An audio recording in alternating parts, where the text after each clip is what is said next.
Well, joining us tonight, Congressman Devin Nunes, ranking member of the House Intelligence Committee, member of the House Ways and Means Committee, and a man who's been at the forefront and the epicenter of Spygate from its from its earliest days, as then the chair of the House Intel Committee.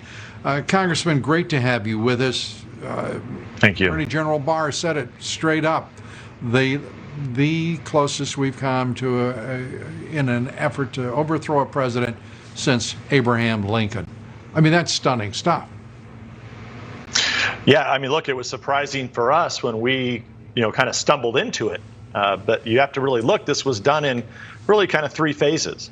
It was done as a dirty trick by the Clinton campaign originally, with the help of the Obama administration using the FBI. That's what happened in 2016. Then it continued after the election when they tried to blame fake news, and the tech companies were trying to say, oh, it was fake news. Obama was blaming the tech companies. That's why Trump won. Then a few weeks later, lo and behold, they decide that, no, let's go back to Russia.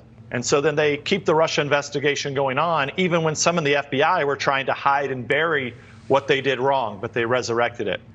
Then knowing through the first parts of the Trump administration that even after driving General Flynn out of office, forcing him to resign, then you had the appointment of a special counsel. So we're really in a status, what started as Lee Smith, who's been on your show many times, Lou, who's wrote a great book.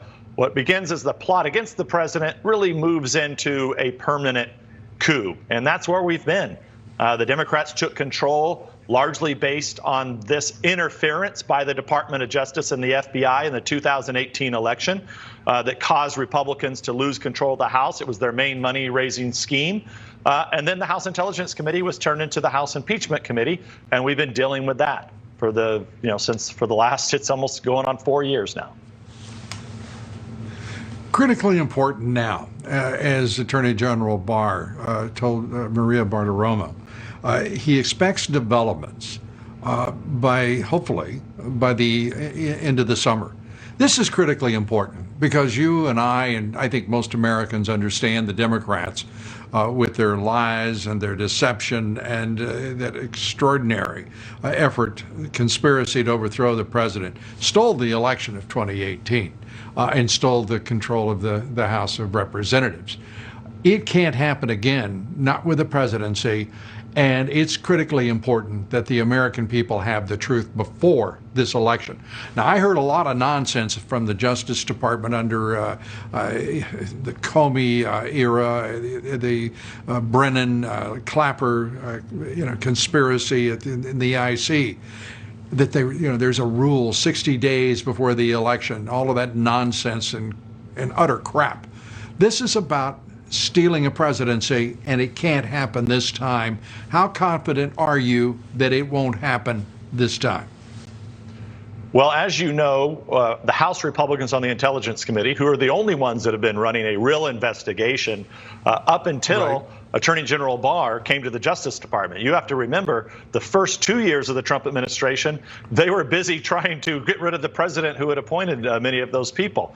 So now there's a real investigation going on because the adults are in the room. I believe that the U.S. Attorney out of Connecticut, who has a tremendous track record, is doing his very best, along with the U.S. Attorney out of Missouri and also now one out of Texas. So, as I told you a few weeks ago on the show, Lou, we've been constantly looking at unanswered questions that we have. We've turned to parts of the Department of Defense, specifically the Office of Net Assessments. We have questions that are outstanding to that. I'm talking about just the Republican investigation in the House.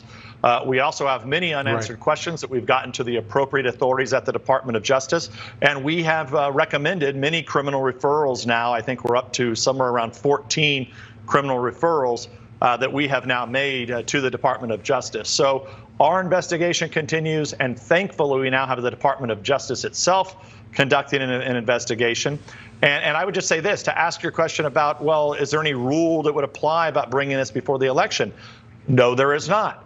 Unless Hillary Clinton is going to be on the ballot in November, which I don't think she is, This doesn't involve anyone that's currently on the ballot right now. So, one could say, well, Biden was somewhat involved. Yeah, but, really he was on the periphery of this. So it's not going to involve him. Could involve the Obama officials and could involve very high-level Obama officials. But what we really want to see happen is those people that were in the Clinton campaign that coordinated with the dirty cops who wasted millions of dollars of taxpayer money, those are the people that the Department of Justice has to really rein in and hopefully are able to prosecute. Before the election. It Before has the election, to happen before yes. the election. That's right. Let me turn to this development.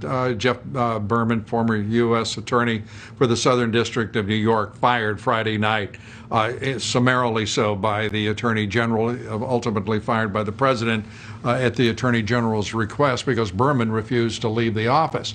Now, we still don't know, 72 hours later, why? What was going on? How deep a mess is that Southern District in? Because it is a cesspool of unanswered questions. And I say cesspool, I read all of the stuff about the storied, legendary Southern District. All I know is that Anthony Weiner's laptop went in, and we've never heard another damn word about it. We know it just goes one thing after another is tied into Spygate. It's tied into corruption of all sorts involving the Clintons. Berman made no sense at all as an appointee of this president since 2018. This is, and here we are, all of us just happy as we can be, not knowing a damn thing about why or what is happening in arguably the most important jurisdiction of the U.S. Attorney, 93 of them in the country. Yeah, what I would say to that, Lou, is I don't know why either, and I do find it quite interesting because it appeared like Attorney General Barr, just in that kind of he said, she said, that he was essentially trying to find another spot for that U.S. attorney that perhaps he could go to. But clearly, the Attorney General had a problem with the leadership there, and I would like to know that also. I'd like to know what that entails. But as of this date, I just don't know. I'm at a loss, just like you are. I'd love to give you more information, but I don't want to get in the line of just making something up like some of our friends do in the news business. Well, our friends in the news business. How about some of our friends in the Congress business or the Senate business? The Congressman and Senate business. They always do that. You and I are the politicians always do it. Everybody knows that. You and I are pristine in our relative bailiwicks. Congressman, it's great to have you with us. Thanks so much. And I hope that we have answers, all of us, soon. Congressman Devin Nunes, who has provided many of the answers that we have gotten over the course of the past 3 years.